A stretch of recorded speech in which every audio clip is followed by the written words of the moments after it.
So what's the best business to start? That has been a question that I've asked myself a lot over the past few weeks, maybe even into the last couple months for a number of different reasons. And I know that many people that watch my channel here that are interested in mindset and money and the conglomeration of the two and everything else that life throws at you, there's a spot for you here. And with this video, I really want to unpack that. I want to share a framework that I discovered earlier on that maybe surprised me, but it's got me thinking.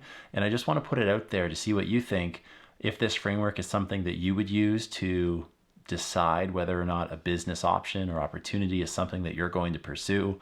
Because as I've been thinking about this question and my answer to this question over the past few weeks as to what will determine my next steps, I think that it really lends itself to some more reflection, and I need to digest it a little bit. So that's what this video is going to be. I'm putting it out there and I want to hear from you as well. So if you have any feedback in terms of what you think the best business opportunity is at the time of this video, maybe whenever you're watching it in the future as well, obviously go ahead and let me know down below. We can kind of start those conversations. And this is also going to be a series that as I'm looking at creating another stream of income, as I'm looking at deciding what my next steps should be, that I'm going to reveal more of a behind the scenes look than my typical video. So let me know what you think about that as well. Hi everyone, my name's Matt and I run this YouTube channel called The Financial Freedom System, where it basically challenges you through my own experience and sharing my story to upgrade your mindset, money, and more. So if you're interested in learning more about that stuff, obviously go down and click the subscribe button. I really appreciate it. And I'm looking forward to, as I share my kind of story with this journey, seeing where it takes you as well. So when I first started looking into this question, what is the best business?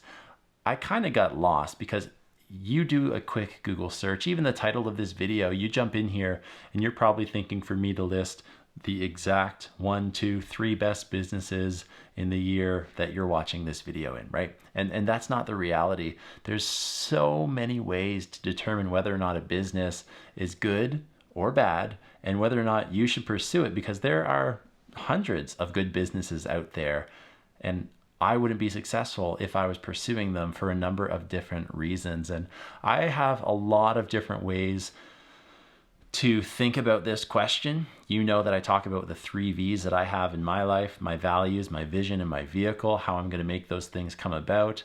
And that's one way to pursue and look into business opportunities. That could be something that I consider. I could view it all through that lens. Maybe another thing that I would do is I would just follow my passions, like so many people tell you to do, whether it's your YouTube channel, whether it is a bigger business. That's one of the ways that people will give you advice, whether that's good advice or not. That's for you to decide. And then after that, there's so many other ways, but I came across an interesting one today. As my YouTube channel has grown, as I've been able to grow my subscriber count and continuously make money off AdSense and through online courses and other ways that I've monetized my channel here, what I have decided now is those things are up and running. I need to look at what's next, because what's next for me is going to be pretty expensive. I'm going to need money to do the things that I want to do.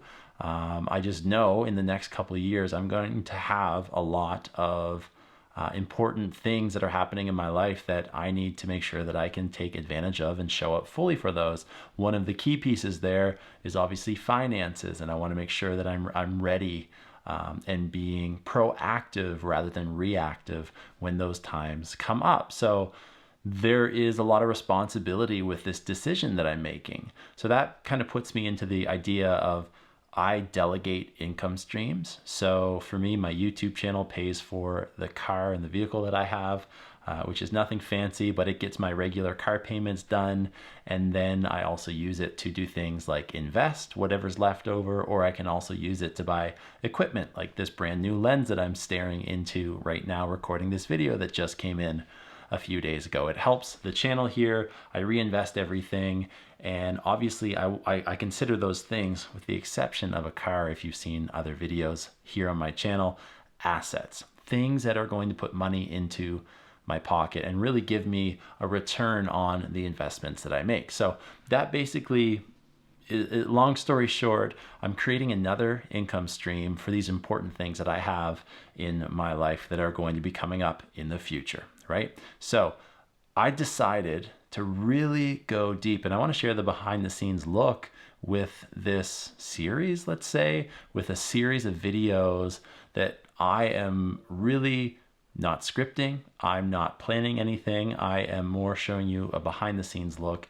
I'm showing you the realities of choosing to start a new income stream, choosing to start a new business, and it is what it is. I'm really looking forward to this. I hope that it's going to be very successful. I'm anticipating it to be very successful. And in this first video, we have to unpack why and how you know what a successful business opportunity is. And I actually came across a recommended video on YouTube today. It was from Tai Lopez, and I'm kind of chuckling because I don't know if I've ever watched another Tai Lopez video aside from the one I found today, and then obviously the Lamborghini in my garage vehicle or kind of ad that went viral, I don't know, 10, 12, 14 years ago. I don't know. That was a long time ago, but I've always known who he was. And for some reason, this video, it was alive, was recommended to me today. And he unpacked what he calls his 10-10-10 rule. And I really don't want to speak for another creator because they speak best for themselves. But just to kind of share this idea with you to start the discourse so you can go ahead and look into that video on your own, or we can have that conversation down in the comment section below. The 10-10-10 method involves 3 steps, obviously. The first one is, will it be around for the next 10 years? So when you're considering a business opportunity, you want to make sure that you're not just doing something that will last for 2 or 3 months and then all your hard-earned and really the time and the energy and potentially and most likely the money that you put into that is just kind of wasted, right? Will it be around for the next 10 years? You want to make sure what you're doing has foresight, what you're doing has potential.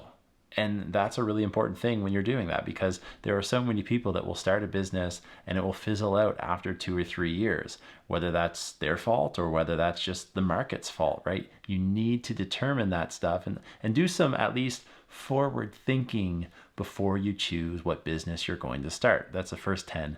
The second 10 is, can you make $10 million with this business? And the shocking thing is to me, $10 million seems like a lot of money. I don't have that sitting in my bank account. I've never seen that. $10 million is a lot of money. When I think of people who I know that their net worth would be $10 million, I would say that they are extremely well off. They are considered rich for sure. And there aren't too many people in my circle that would have met that financial success, at least very close to me.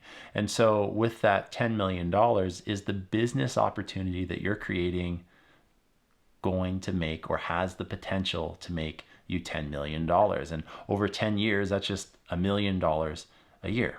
That's just $1 million a year, because I'm torn there, because that's a lot of money. I have not had $1 million in my bank account yet.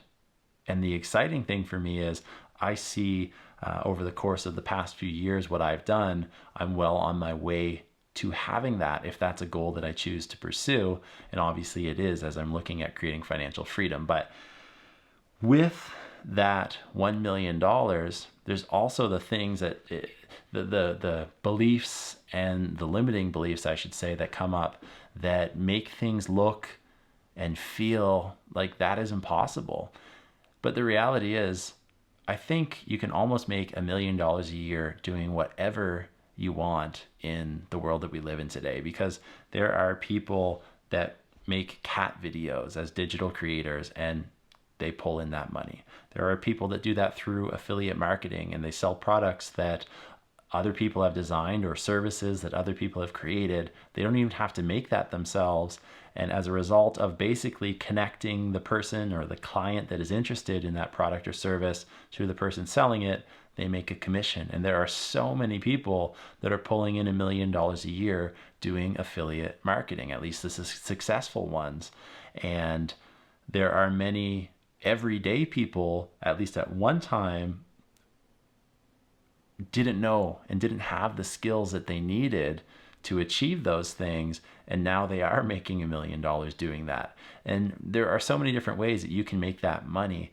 And the reality is this is the best time to start a business. This is the best time to start an online business, especially for so many reasons, which I've outlined before, so I'm not going to get into that.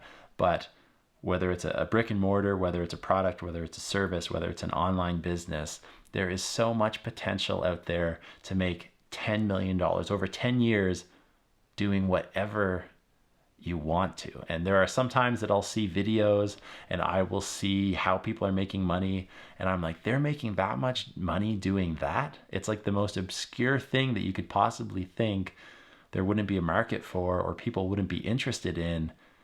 And they're able to be extremely successful financially doing whatever they want to. So that's the second 10.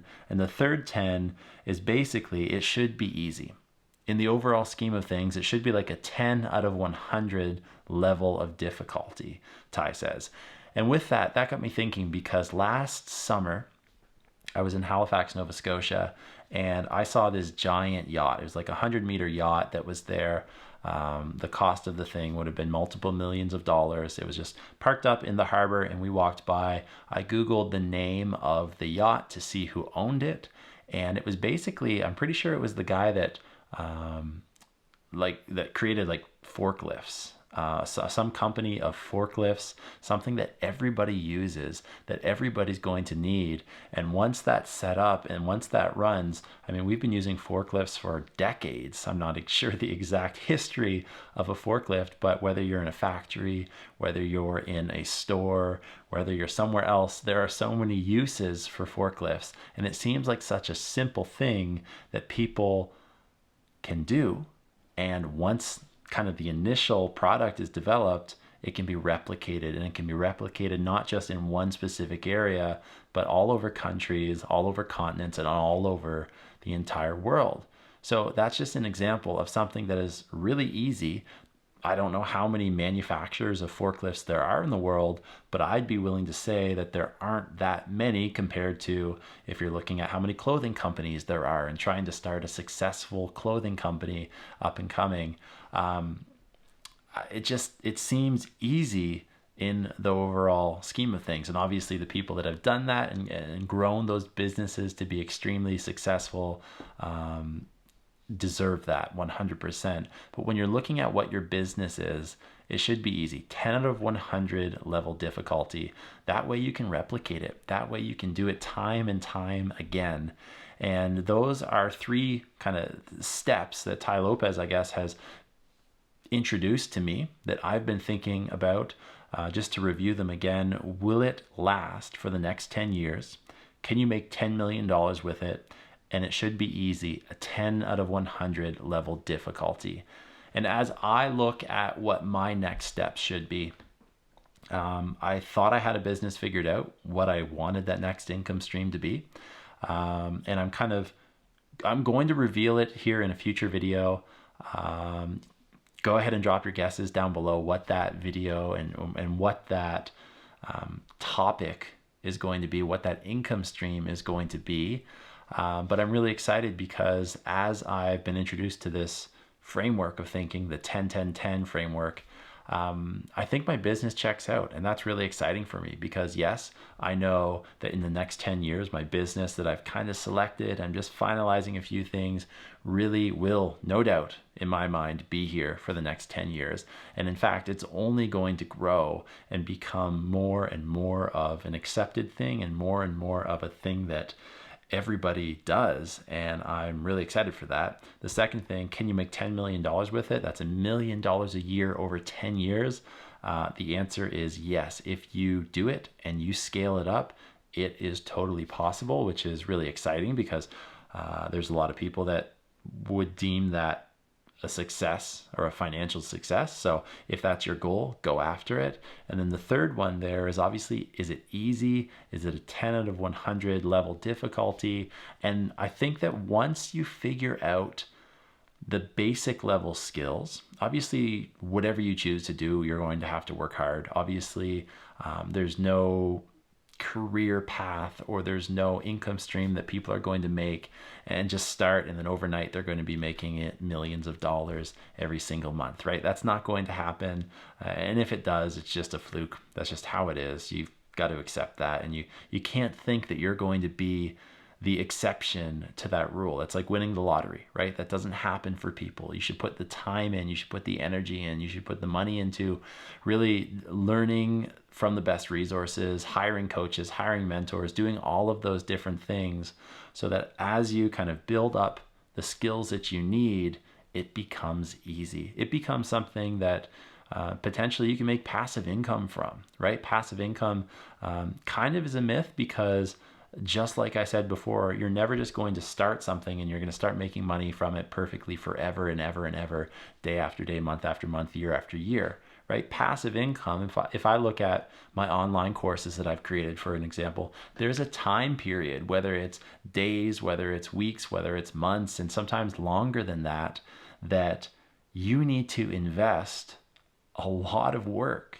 in order to create a resource that can then, after it's created and doesn't involve that much management, after it's created, can make you passive income kind of moving forward. And I've talked about it many times, but the first time that I sold an online course, I was asleep. And that is the perfect example of passive income after I created those online course resources for people. And the first sale that I made, I found out about once I woke up. That was a complete game changer because all of a sudden I wasn't exchanging my time for money. I was exchanging whatever I wanted for the money that I was making as a result of those online courses. And that was massive for me. And when I look again at this business idea that I have, that I think I know what the best business is, at least for me right now, to add as another stream of income, it hits that 10, 10, 10 that Tai Lopez talks about it. So when I woke up this morning, I didn't think that I would be necessarily referencing a framework that Tai Lopez put out there, but I really like it. I love the framework because it gets you thinking forward. It gets you thinking about the opportunities that are there, and it gets you thinking about the bigger picture in terms of it should be easy because people want to use it, and it should be easy for you to replicate as well. And I'm really excited to see where this goes. So if you know what you think that business is, go ahead and let me know down in the comment section below.